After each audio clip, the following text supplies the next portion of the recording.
This is Dan Yeager, Leatherface from Texas Chainsaw 3D. You're watching Theater of Death.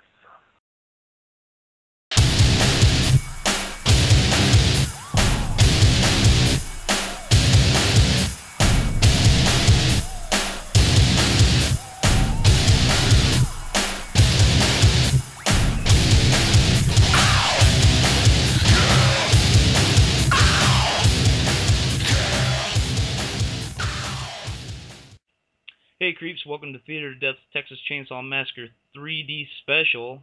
I'm Helsing, and right now I have on the phone a very special guest. You can see him on the big screen January 4th when he plays the legendary skin mask chainsaw-wielding madman Leatherface. That's right, you guessed it, I'm talking to the one and only Mr. Daniel, or as I've been calling him since 2011, Big Dan Yeager of Texas Chainsaw 3D.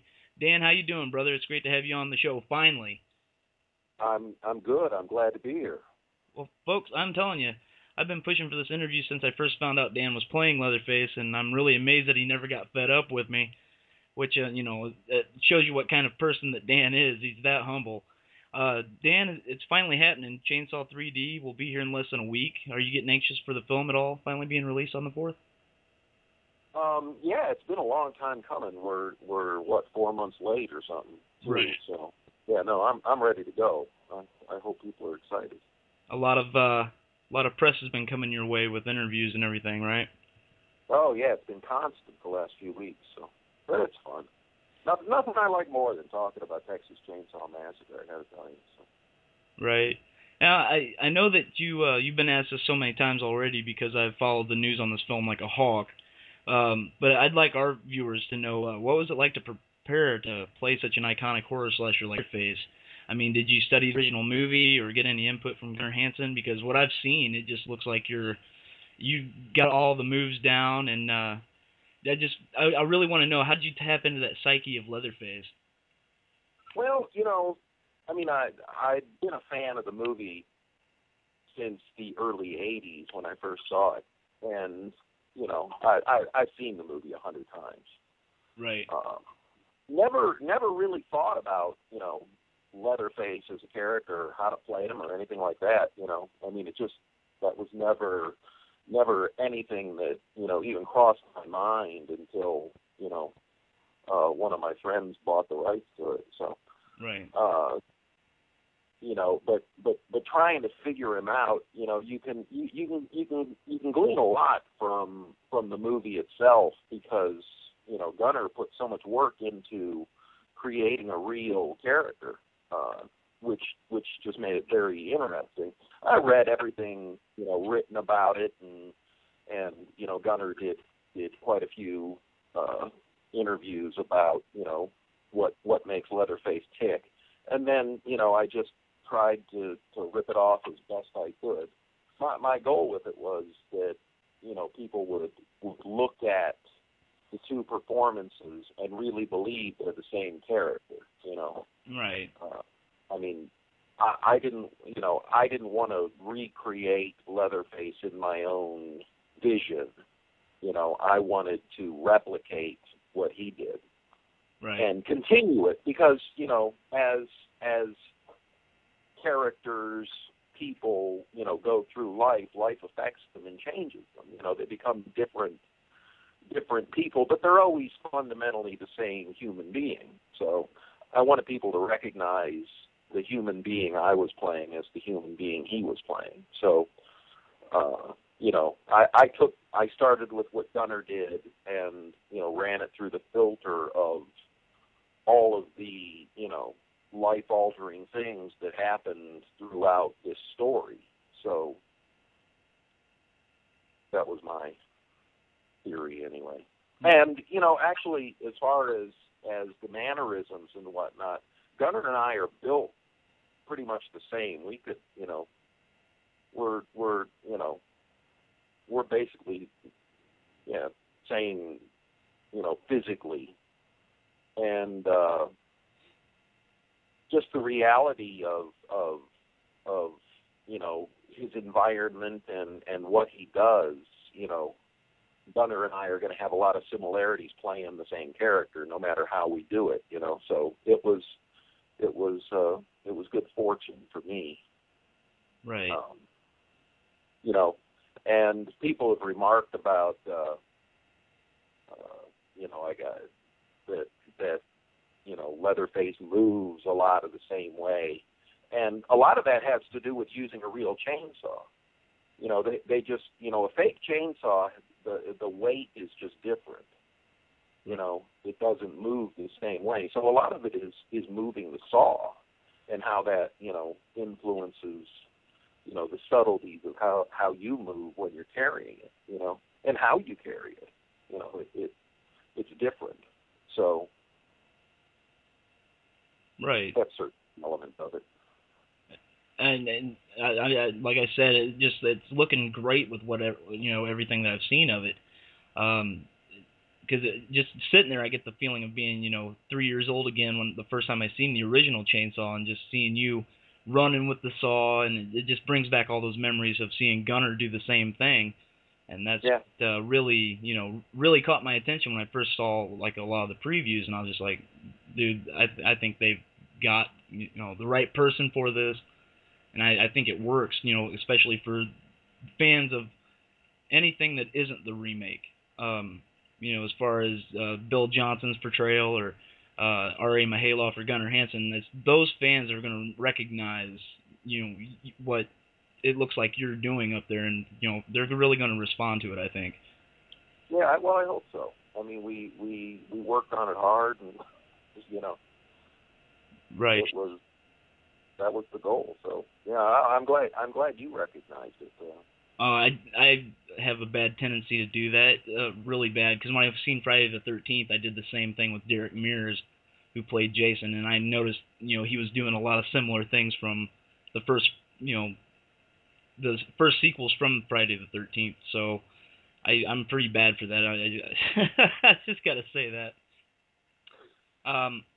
But, you know, from the previews and behind the scenes footage of everything that I've seen, I know that, you know, just seeing this stuff, I'm super stoked. I'm a geek when it comes to Texas Chainsaw Massacre.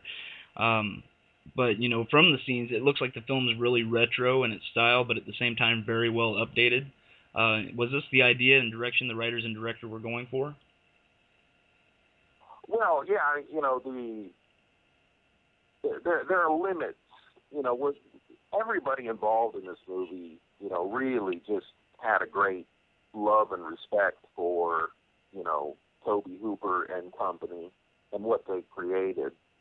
And it was always the intent to create a worthy sequel, you know, a continuation of that very, you know, thing, that original movie. There are some technological limitations and just reality of the movie business limitations in that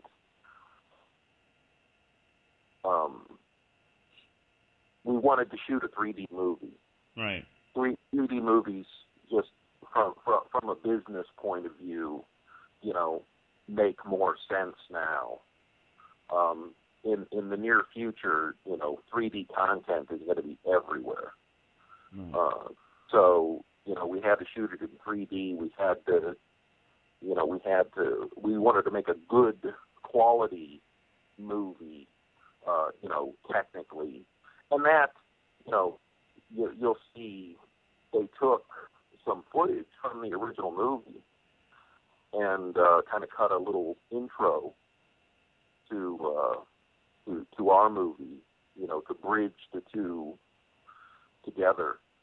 And, you know, you'll see some of that footage rendered in high definition 3D, and it'll blow your mind. It was definitely good, so expensive to do, you couldn't do the whole movie. So they did, you know, choice little bits, and it's really amazing. But there was, you know, like I said, there was just a limitation technologically what we could do. You know, HD, 3D, you know, cinema just looks different than, you know, vintage 1973 16 millimeter film. But there was definite overriding, you know, respect and continual homage to that original movie. If you look at the credits, there are a lot of writers on this movie, and it took a lot to get through to a final script that we thought was, up to the standards. There were a few things, in the early drafts that just didn't really work. They were too Hollywood.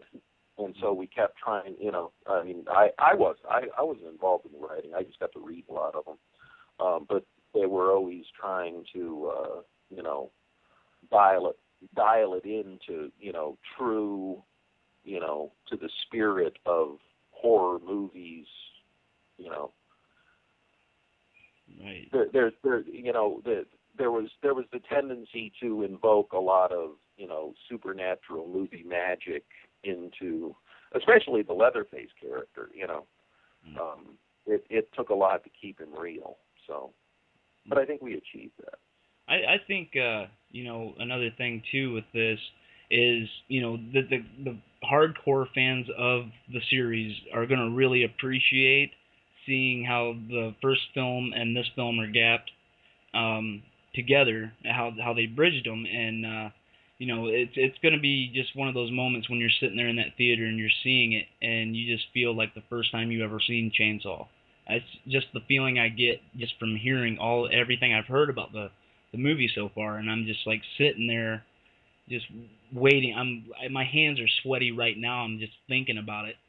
But I can't wait. I got a few more days to get through until that midnight premiere, and I'm going to be there, in full force. So I'm really looking forward to it, Dan. Definitely. Well, I hope you're right in that, people get that from it. When you're watching it, it's definitely a, kind of a different sensory experience. The cinematography is different in this movie, and necessarily so because of the 3D and the, like I say, just the reality of the medium that they're working in. But the story leaves you the same way. I've seen the movie. I saw the movie a couple of months ago. And the thing I like about it is the same thing I liked about the original. Whenever I would, think about the original and would try and tell somebody what is this Texas Chainsaw Massacre, it was like telling them about my own nightmare. And it's just that nightmarish quality that is in the new one too, which I love. If I was trying to tell you, the story, it's like trying to recall your own nightmare. It's that kind of experience, which is cool. That's what I really like about it. I hope we're arguing about this movie for years to come. There could be a lot of opinions. I'll be anxious to see what people think of it. So far, everybody who's seen it has really liked it. So. Right. I just, I got to know, when you first seen the final cut of the film, was your initial reaction kind of like, yeah, we delivered, or was there any feeling of dread, like I really hope it lives up to expectations? Yeah, I finally resolved that question. That's like the biggest question you have every day you're making a movie. The worst thing about being an actor is you're trying to achieve somebody else's vision, and you really want to. I mean, especially when you have, respect for those people you're working with, the directors, the producers, you want to do right by them. And no matter how many times they say, yeah, that was great, let's move on, you never really know. Are they just being nice? Is that really what they wanted? It's so subjective. But you do have to eventually just give up and, move on to the next shot. And watching the movie, I realized it was better than I thought it was going to be. And I thought it was going to be really good. Right. And it was better. So it exceeded my expectations, which is good. And I guess it's exceeded everybody's expectations who thought about it at any length. So. Right, and I'm like I said, I'm dead excited to see it. And the only Chainsaw that's ever let me down was the remake, because it was like they took Full Metal Jacket and threw Leatherface in it and set it in Texas. And it was really boring. And a lot of people hold that film to such a high regard, and I think it's complete, garbage. The only performance I really liked was Andrew Bernarski as Leatherface. I mean, he was trying to do a decent job, but at the same time, the story was not up to par. And that's kind of what worried me at first when I heard Chainsaw 3D. I was like, oh, here we go, My Bloody Valentine 3D. Right. Wasn't that great, and I'm like, okay, and then I started hearing more and more, and who they had in it, and who they were bringing back, and it, after a while, it got around to me, and I was just like, I can't wait to see this. It's just going to be so like magical. It's almost like Disney World for horror junkies. So yeah, the remake, I don't know. I think it was misguided. I think they took. Well, they never needed to make a remake. They should have done what we're doing, and done a sequel, which is what should have been done, since 1974, but it never happened for some reason. People get crazy ideas, and these were some pretty big-time movie makers back in 2003 who got a hold of Texas Chainsaw Massacre. And, they just wanted to make something else out of it, which is fine. It's just, you're setting yourself up for a certain amount of disappointment. There are a lot of people who've only seen the remake. They've never seen the original. And they love the movie. Because I think it is a good movie. I don't think it's it's not the Texas Chainsaw that I grew up with. It's still and yeah, I think it goes back to the story, the way they changed the story and the characters, was for modern megaplex movie tastes, not it wasn't, there was a different mood in cinema back in the 70s. It was a revolutionary time, and that's how we got Texas Chainsaw Massacre. And Tobe Hooper was on the edge of it, and they took that and they had to make it more. I hate to use the term, but call it Hollywood. Right. And that's one thing we've shied away from, despite the fact that we're still making a wide release Lionsgate movie. It's a big machine to fight, but I think we found the balance. In making it the 3D movie. We're really writing the book on what is 3D cinema, right. Particularly horror.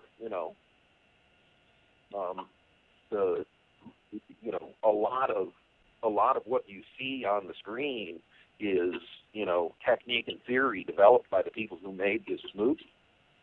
How the movie is shot is, it's 3D cinema, as if, Alfred Hitchcock was making a 3D movie. It's a different approach than has been the norm in the past.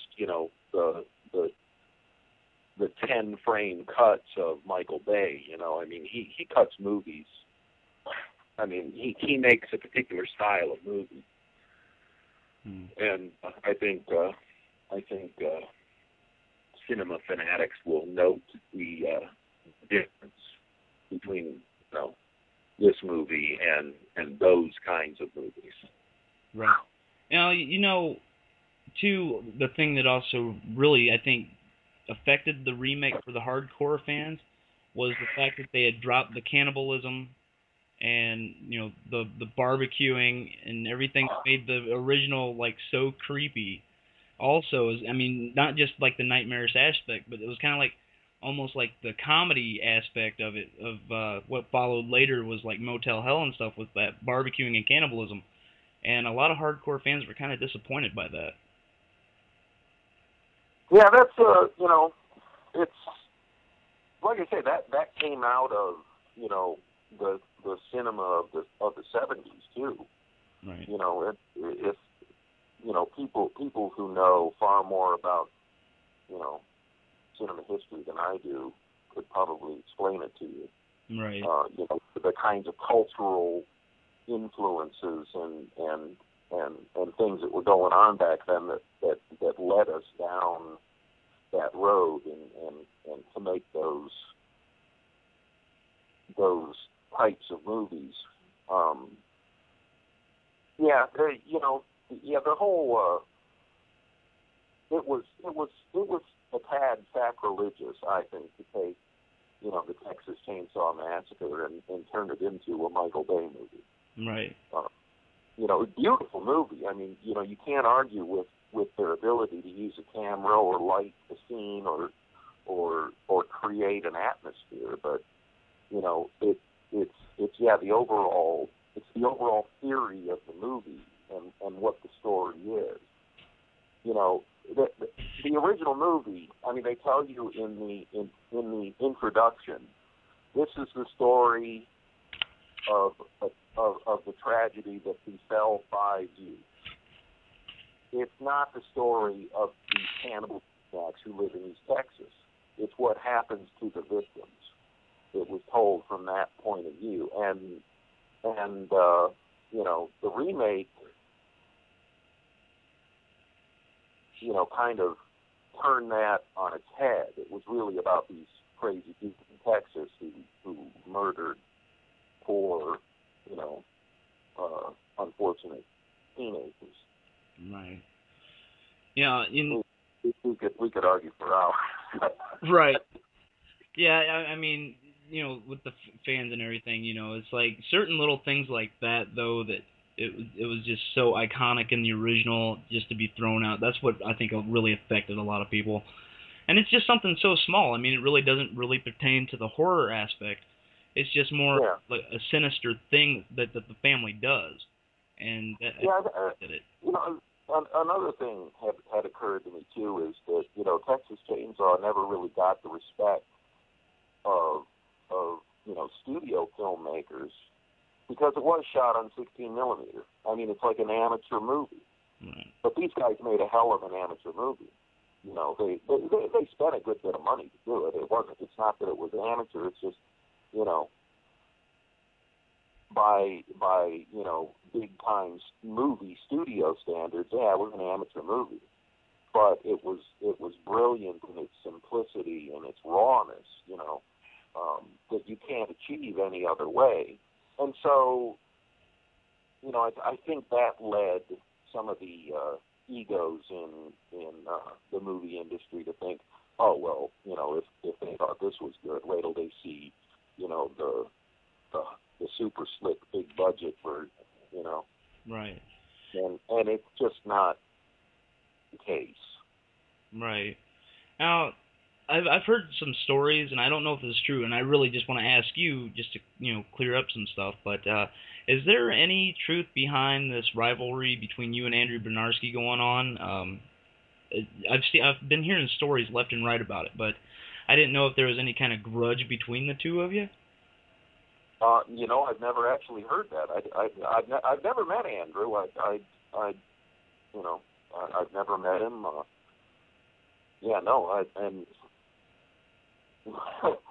Really, I've never. I actually, this is the first I've heard that we're. I'd like to meet him. I mean, we've had an experience in common now that very few people have had. So. Well, I mean, I started hearing about it, and it was kind of like, what, is Andrew mad about Dan taking over the role of Leatherface, or, I mean, I didn't know if there was a, pardon the phrase, but a pissing match going on with it, so that's why I figured I'd ask you.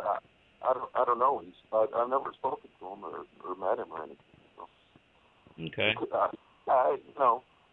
The movie, we made. It was just a temperamental different movie than they had made, and I think I don't think that they could. They really wanted to separate themselves from what had gone before, from everything except the original movie, and that's why we brought back a lot of the original cast.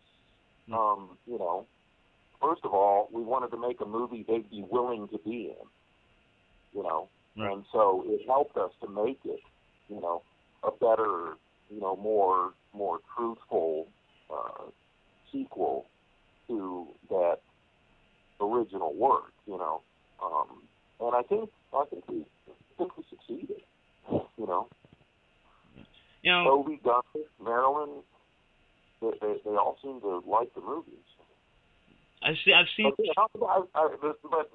to finish the point, I think they really, the producers didn't want to have anything to do with that movie, so they didn't hire anybody from that movie. It wasn't just Andrew, and it's not a comment on the on what they did or their work. It's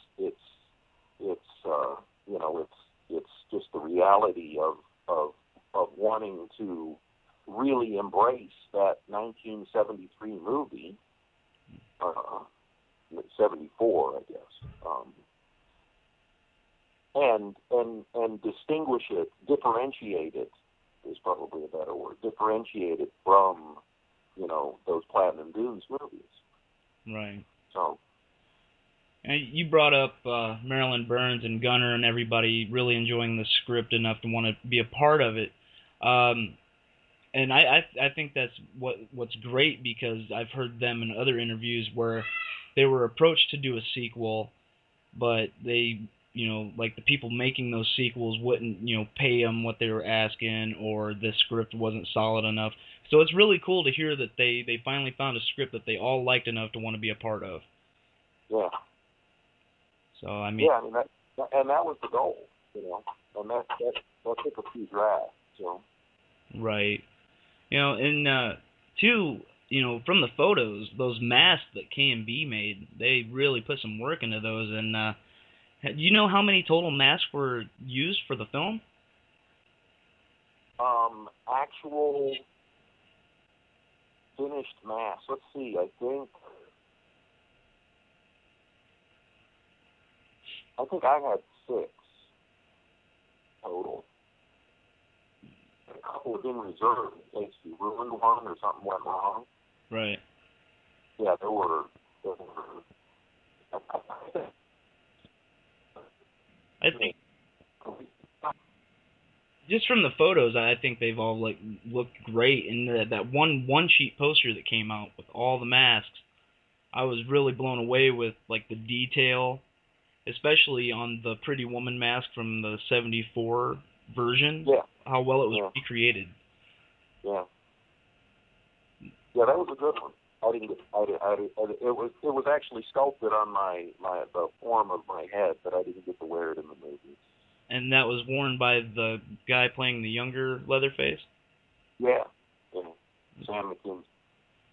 Now, I went to the Indianapolis Days of the Dead Horror Con last July, and they had almost the entire cast of the franchise there. It was, all the Leatherfaces except Andrew Bernarski and you.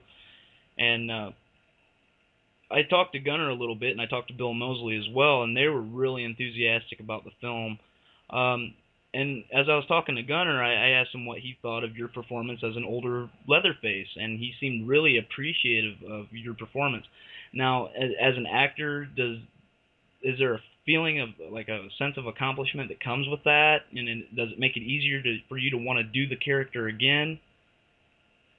Oh yeah, well, for me, nobody can give a higher compliment than Gunnar Hansen, And when I met him on set, I went over to the Sawyer house when they were working on their scenes and met him and got to walk the house with him and talk about it. And I told him that I honestly really tried to rip off everything he did, and I did my best to you know. And I told him I read everything written about, you know, quoted from him on who this character was and how he prepared to do it and how he executed it, you know. And I watched the movie over and over again, you know. I saw the movie. I probably watched it half a dozen times from the time of actually starting to work on it, you know, till we shot. So, you know, trying to get everything I could out of it.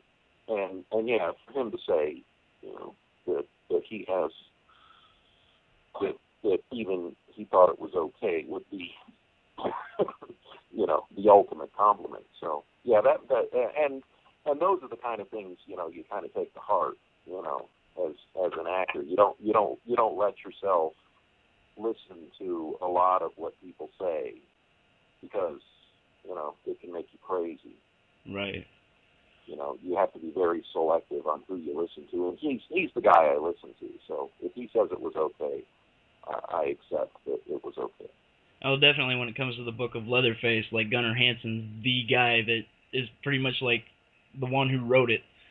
And there's a lot of people that, you know, really try to copy that, but there's, you know, like you were saying, you were a fan of the original, so it's pretty much like it's kind of ingrained in you a little bit, being a fan. You just, you know, you want to do your best with the character and, you know, treat it with a lot of respect, which I think, from what I've seen of you doing, I think that's what you've been doing, so. Yeah, I mean, everybody involved in the movie was doing that. You know, it was you know, it was easy. You know, I remember, you know, when it first started to go around that, you know, there was a chance in hell I'd play this role. You know, I remember kind of thinking, oh my God, if these guys ever find out what a Texas Chainsaw geek I am, they're not going to want me in the movie. You know, too weird. And then, you know, as I got more into it, I found out, these are all Texas Chainsaw geeks, you know, and it's just a bunch of people. You know, a lot of the younger actors, you know, hadn't, you know, any experience at all with the original movie until, you know, this project came out. So, you know, they were, it was interesting to see their evolution into the brotherhood, you know, and sisterhood. Right. And that kind of gives me a little bit of confidence to want to try out for the next sequel, if there is one, you saying that. So if it's made by fans, I probably got a good shot. Yeah, you know, you know, it all comes down to the script. You hope they write a part for you. You know, that's step one. If they don't write the perfect part for you, it's tough. Right. And I mean, I'm not much of an actor, but given the chance to be in a chainsaw film, I would jump on it.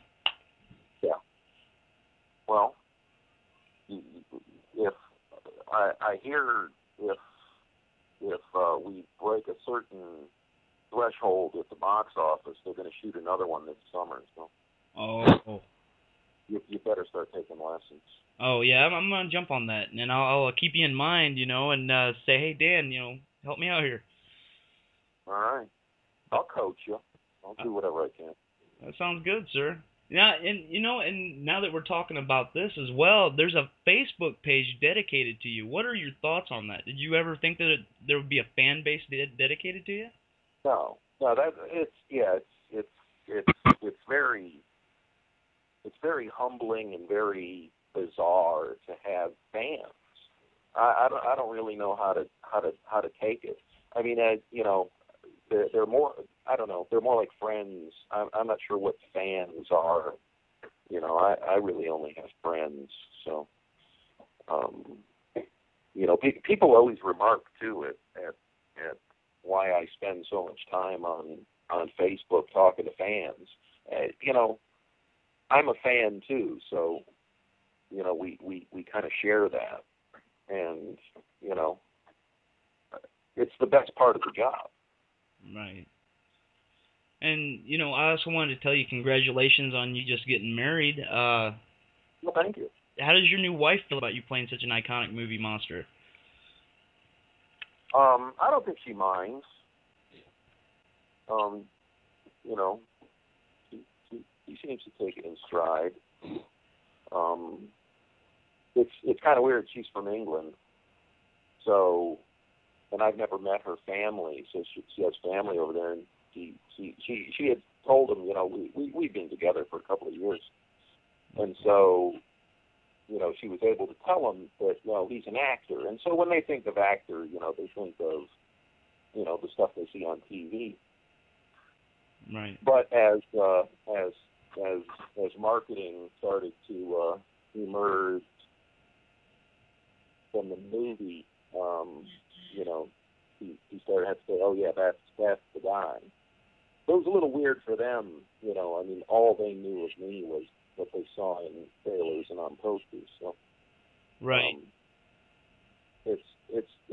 There's a certain weirdness to it, but no, she's pretty happy. Takes it in stride. It does, you know, it does, you know, take a lot of time, but it's fun too. You know, I mean, it's exciting, the stuff that goes on with making a movie. So. And it's kind of funny, you know, with them being in England and everything, and the original Chainsaw didn't get released there until a few years ago. And, you know, now they're finding out that you're playing a character in the, you know, sequel to that original movie that kind of traumatized England a little bit to where they X'd it and wouldn't release it. Yeah. That's got to be really weird for them on top of it, you know? Yeah, definitely. Yeah, I've heard a lot of stories about, you know, how the movie was banned, you know, in Germany for actually, I don't know if I think it's been released in Germany now, or at least some version of it has. You know, yeah, the Germans are very particular about their movies. But yeah, I talked to a few of her family members on the phone, and you know, we corresponded, and they all seem like nice people. I think we'll get along well. Right. And, you know, and I know you've got a busy week coming up with the release of the movie and everything, so I'm going to make this my final question before I let you go. You know, what can us fans of the series expect from Chainsaw 3D visually and just, you know, story-wise as far as the scares and everything like that? Well, the objective comments I've heard on it was one from a reporter, and I can't remember who she worked for, one of the big websites, I believe. She said, this was in a roundtable discussion last week, she said she wanted to congratulate us because for the first time in a long time, she actually jumped out of her seat at a movie. So I think there are some genuine horror moments in it.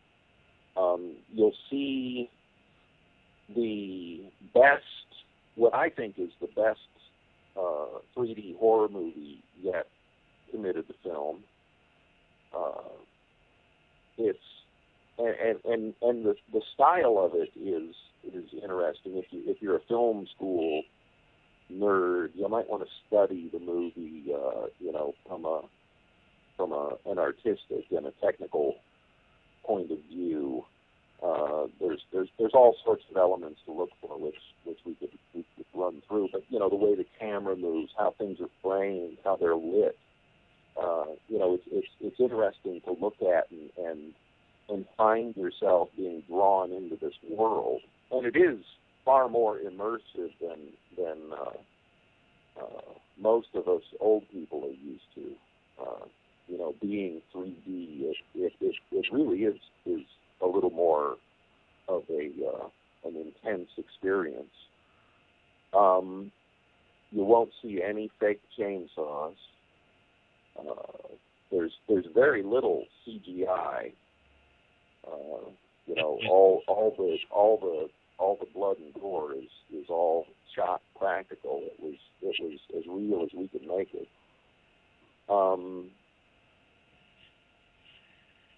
Yeah, and you're going to see a good story. You're going to see you're certainly going to get to know Leatherface a lot better.